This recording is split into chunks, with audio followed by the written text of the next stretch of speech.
si Kenneth? Wala. Kasama ng dati niya. Ano?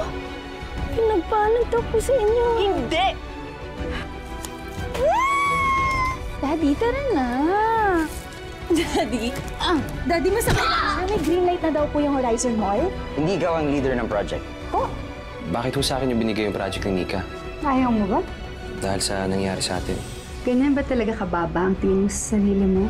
Happy birthday, tita! Hindi ko pa ba alam, tita. Break na kami ni Nika. Pare, lasing ka na. Okay, kung kasi umuwi ka na, nakagulo ka lang dito. Ikaw nang gugulo sa relasyon na may relasyon eh.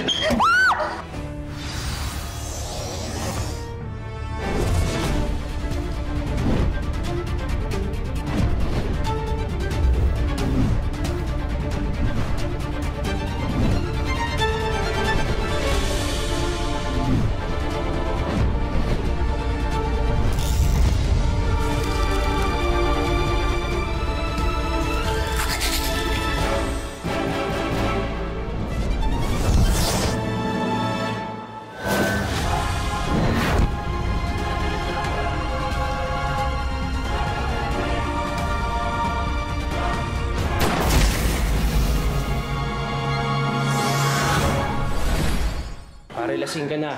Okay, kung kasi umuwi ka na, nakagulo ka lang dito. Ikaw nang gugulo sa relasyon na may relasyon eh.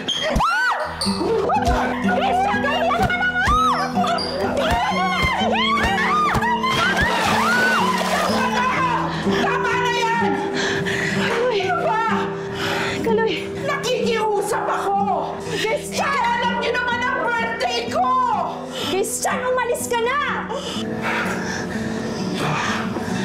Kaloy, okay ka lang ba? Okay ka lang ba? Sorry. Sorry.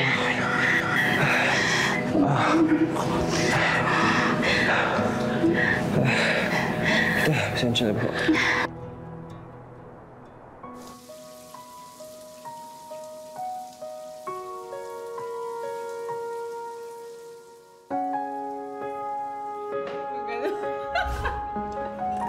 Mas cute ka. Talaga? A beautiful view for the most beautiful woman I've met.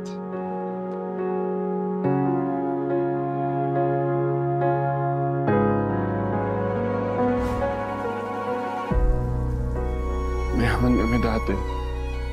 Kaso, na-involve si Daddy sa scam eh. Inihiwan niya kami buong pamilya. Si Mama na-depress.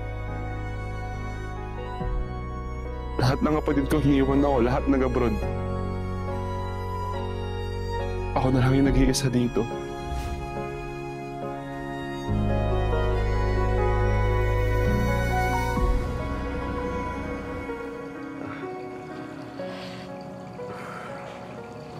Nick, sorry.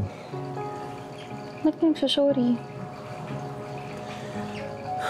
Sira ko pa yung birthday ni tita. Di naman ikaw yung nauna eh. Mahal ka pa rin niya, no? Nakita ko kanina, parang gusto niya pa rin makipagbalikan sa'yo eh. Mahal. Ba't ba kasi yung nag-iwalay? Well, lately, panay-away kami palagi. Pero yung pinaka-last straw talaga, nung nalaman ko na hindi pa rin pala talaga siya tumitigil sa pambababae niya. Nahuli mo? Oo. Maraming beses. Actually, miski nung bago pa lang kami. Pinatawad mo naman. Mahal ko eh. Paano kung ngayon? Paano kung sorry siya ulit sa'yo? Hindi na. Tanga-tanga ko naman nun kapag nagtiwala at saka naniwala pa rin ako sa kanya. Actually, kahit hindi na rin kay Christian eh. Hindi na dapat ako magtiwala kapag nagloko at nagsinungaling sa akin yung isang tao.